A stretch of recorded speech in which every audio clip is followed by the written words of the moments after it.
De jeunes musulmanes qui reçoivent une éducation à l'occidentale. Un véritable péché pour Boko Haram.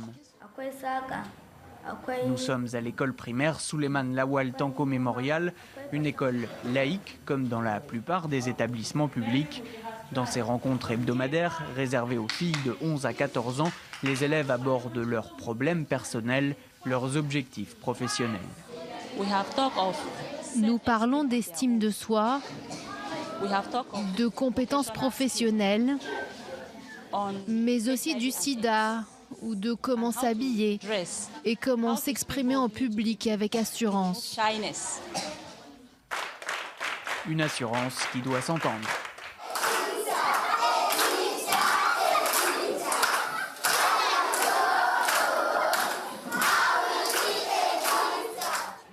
Une stratégie ciblée et efficace. En 5 ans, l'inscription des filles a triplé dans cette école.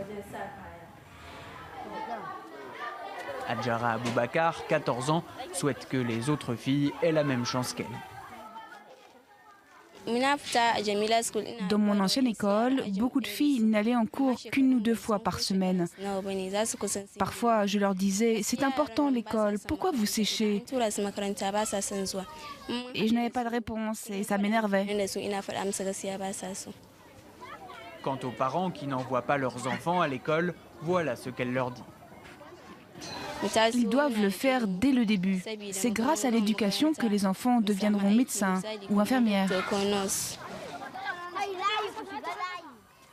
Environ 6 millions de Nigérianes âgées de moins de 13 ans ne vont pas dans une école comme celle-ci. Une petite partie fréquente les écoles religieuses. La majorité n'est inscrite dans aucun établissement. Pour se justifier, les parents invoquent souvent la pauvreté, le manque de perspective, la place des femmes au foyer et désormais l'insécurité avec la multiplication des attaques de Boko Haram dans ces écoles.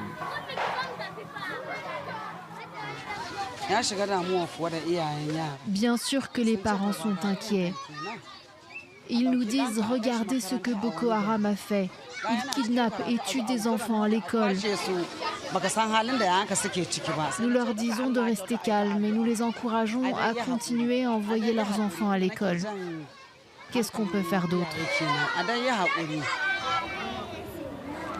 Les leaders de Boko Haram ont promis de brûler les écoles non islamiques et de tuer leurs professeurs. Les élèves, garçons ou filles, sont eux aussi devenus des cibles.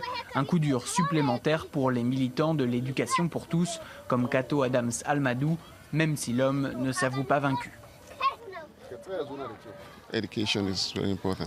À nos yeux, l'éducation, c'est quelque chose d'une importance inestimable. Nous pensons que l'éducation peut aider l'espèce humaine à progresser sur le chemin du développement.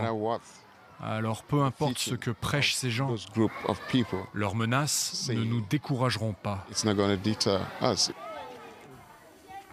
Lutter, résister malgré la violence qui frappe durement l'éducation, notamment dans le nord-est du pays, où des milliers d'écoles ont fermé par peur des attaques et des enlèvements.